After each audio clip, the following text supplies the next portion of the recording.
Saya mahasiswa dari Universitas Negeri Padang. Video ini dibuat untuk menyelesaikan salah satu ujian akhir semester di mata kuliah Manajemen Koleksi dengan dosen pengampu Ibu Gustina Erlianti, S.Hum MIP. Saya Andini Winata Putri membuat video ini dengan sepenuh hati. So, langsung saja inilah dia video presentasi kali ini. Sebelum kita membahas lebih lanjut, izinkan saya perkenalan terlebih dahulu. Saya Andini Winata Putri dengan NIM 1923461, Prodi Perpustakaan dan Ilmu Informasi. Pada video presentasi kali ini, saya akan membahas mengenai kebijakan pengembangan koleksi perpustakaan. Perpustakaan merupakan lembaga informasi yang memainkan peran penting bagi penggunanya. Hal ini ditunjukkan dengan tingginya minat pengguna dalam penelusuran informasi melalui berbagai koleksi yang ada di perpustakaan. Untuk memenuhi kebutuhan pengguna, perpustakaan diharuskan untuk terus meningkatkan layanan yang diberikan, terutama dari segi ketersediaan koleksi. Pemenuhan koleksi ini salah satunya dilakukan melalui pengembangan koleksi agar selalu up-to-date dan mengikuti perkembangan ilmu pengetahuan. Keberadaan koleksi bagi perpustakaan sangatlah penting, mengingat sumber informasi yang ada di dalamnya menjadi kebutuhan yang dicari oleh pengguna. Pustakawan sebagai pengelola tentu perlu memperhatikan agar pengembangan koleksi terus berjalan sesuai prosedur. Untuk itu, perlu dibuatkan kebijakan agar pengembangan koleksi dapat terlaksana melalui mekanisme yang pas.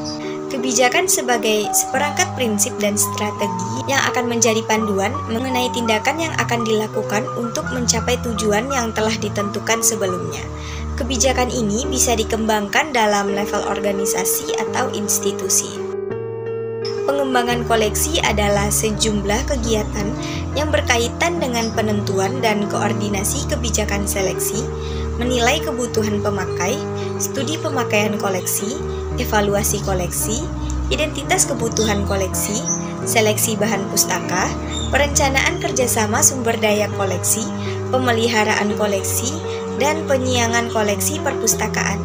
Pengembangan koleksi dalam perpustakaan merupakan serangkaian kegiatan yang akan digunakan untuk menganalisa koleksi, sehingga dapat menghasilkan sebuah perpustakaan yang memiliki sumber daya yang dapat digunakan secara maksimal oleh penggunanya. Adapun tahapan-tahapan dalam pengembangan koleksi adalah analisis pengguna, kebijakan, seleksi, akuisisi atau pengadaan, wedding, dan evaluasi. Setiap perpustakaan akan memiliki kumpulan kebijakan pengembangan koleksi yang berbeda, menurut faktor-faktor yang mempengaruhinya. Yang pertama, analisis komunitas. Analisis komunitas adalah proses sistematis untuk mengumpulkan, mengatur, dan menganalisis data pada komunitas tertentu dan perpustakaan yang ada di dalamnya. Analisis komunitas bekerja untuk membantu staf perpustakaan dalam menentukan pola kebutuhan informasi dan minat seluruh komunitas atau masyarakat yang menjadi pengguna perpustakaan. Yang kedua, seleksi. Setelah mengetahui kebijakan seleksi, tahap selanjutnya adalah proses seleksi. Secara umum, seleksi diartikan sebagai tindakan, cara, atau proses memilih. Dalam hubungan dengan pengembangan koleksi perpustakaan, seleksi merupakan kegiatan untuk mengidentifikasi rekaman informasi yang akan ditambahkan pada koleksi yang sudah ada di perpustakaan. Proses yang akan dilakukan pada tahap ini adalah keputusan untuk mencantumkan atau tidak rekaman informasi yang direncanakan untuk diadakan di perpustakaan. Personalia atau kelompok yang dipandang memiliki kapabilitas untuk menyeleksi bahan pustaka antara lain adalah pustakawan, spesialis subjek, toko buku, dan komisi perpustakaan.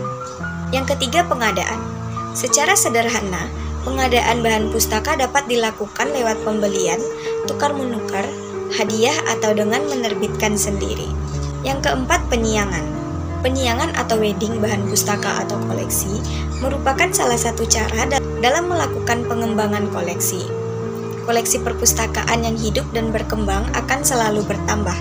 Pada akhirnya, banyak buku yang tidak bermanfaat lagi. Misalnya karena isinya sudah usang atau sudah ada cetakan yang lebih baru. Selain itu, penyebabnya adalah tidak selalu diikuti oleh perkembangan ruang atau gedung. Kemampuan ruangan atau gedung untuk menampung koleksi selalu terbatas, sehingga perpustakaan harus mencari jalan keluar agar pertambahan koleksi selalu dapat ditampung. Salah satu cara yang dapat dilakukan adalah dengan cara mengadakan penyiangan bahan pustaka atau koleksi. Dan yang kelima adalah evaluasi. Agar kebutuhan informasi pengguna dapat terpenuhi, koleksi yang ada di perpustakaan harus sesuai dengan kebutuhan mereka. Untuk menjaga agar koleksi yang ada selalu up to date dan sesuai dengan kebutuhan pengguna, maka harus dilakukan evaluasi koleksi perpustakaan secara berkala. Evaluasi koleksi diperlukan untuk mengetahui seberapa baik kualitas koleksi perpustakaan, berkaitan dengan evaluasinya dengan kebutuhan pengguna. Tujuan secara umum dari evaluasi koleksi adalah untuk menentukan kualitas koleksi dan juga mengetahui apakah tujuan perpustakaan yang ditentukan telah tercapai. Oke, mungkin cukup sekian video presentasi pada kesempatan kali ini. Saya mengucapkan terima kasih kepada yang sudah menonton video ini. Jangan lupa like, comment, share, and subscribe channel ini. Saya Andini Winata Putri, thanks for watching and see you.